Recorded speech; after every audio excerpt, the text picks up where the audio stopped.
Hello everyone, welcome to Ennovela Muchatlu. ఈరోజు healthy banana and hazelnut bread toast ఎలా చేయాలో చూపించేస్తాను, చూసేయండి. దానికోసం ఒక ఫుల్ బనానా తీసుకుని రౌండ్గా చాప్ చేసుకుంటున్నాము. నేను ఇక్కడ వీట్ బ్రెడ్ తీసుకున్నానండి, నో షుగర్ బ్రెడ్ అనమాట.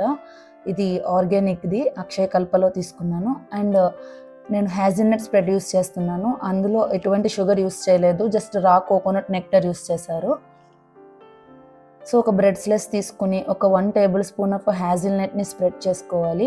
అలా స్ప్రెడ్ చేసుకున్న దాని మీద బనానాస్ పెట్టుకుని అవి చిన్నగా ఫోక్తో స్మాష్ చేసుకుంటున్నాము. సో రిపీట్ ద ప్రాసెస్ అండి. దీని మీద మళ్ళీ అనదర్ బ్రెడ్ స్లైస్ పెట్టుకుని సేమ్ హ్యాజిల్నట్ స్ప్రెడ్ పెట్టుకుని బనానా మనం స్మాష్ చేసేసుకొని అటు ఇటుగా బటర్ వేసుకుని రోస్ట్ చేసుకోవడమే.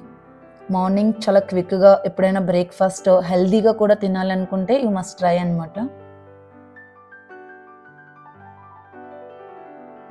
But bread is not recommended కాబట్టి ఆల్వేస్ బ్రెడ్ తినడం కూడా అన్హెల్దీనే. సో ఎప్పుడైనా ఒకసారి సరదాగా తినొచ్చు, దట్స్ ఇట్.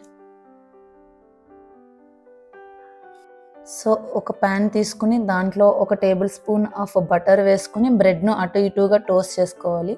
కొద్దిగా బ్రెడ్ టోస్ట్ అయిన తర్వాత ఇందులో 200 ml ఆఫ్ మిల్క్ని కొద్దిగా పోసుకుంటూ బ్రెడ్ మొత్తం మిల్క్ పీల్చుకునే వరకు అలా టోస్ట్ చేస్తూ ఉండాలండి.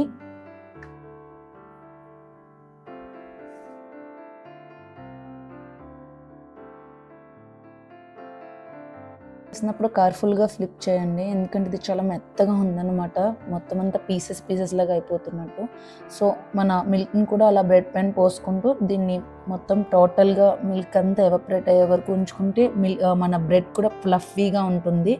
అండ్ కొద్దిగా ఆ మిల్క్ స్ట్రక్చరు టేస్ట్ కూడా యాడ్ అవుతుంది అనమాట. So healthy hazelnut banana bread toast ready అయిపోయింది. విత్ 440 కిలో క్యాలరీస్ అండి అండ్ 15 grams ఆఫ్ ప్రోటీన్ అనమాట. సో బనానా పెట్టినాం కాబట్టి కొద్దిగా హెల్దీ అనవచ్చు. దీనిపైన కొద్దిగా హనీ కానీ ఉంటే డేట్ సిరప్తో గార్నిష్ చేసుకుంటే రెడీ అయిపోయినట్టే. సో ట్రై చేసి టేస్ట్ ఎలా ఉందో చెప్పండి. ఇలాంటి ఎన్నో రెసిపీస్ కావాలంటే మన ఛానల్ ప్లీజ్ సబ్స్క్రైబ్ చేసుకోండి. Thanks for watching.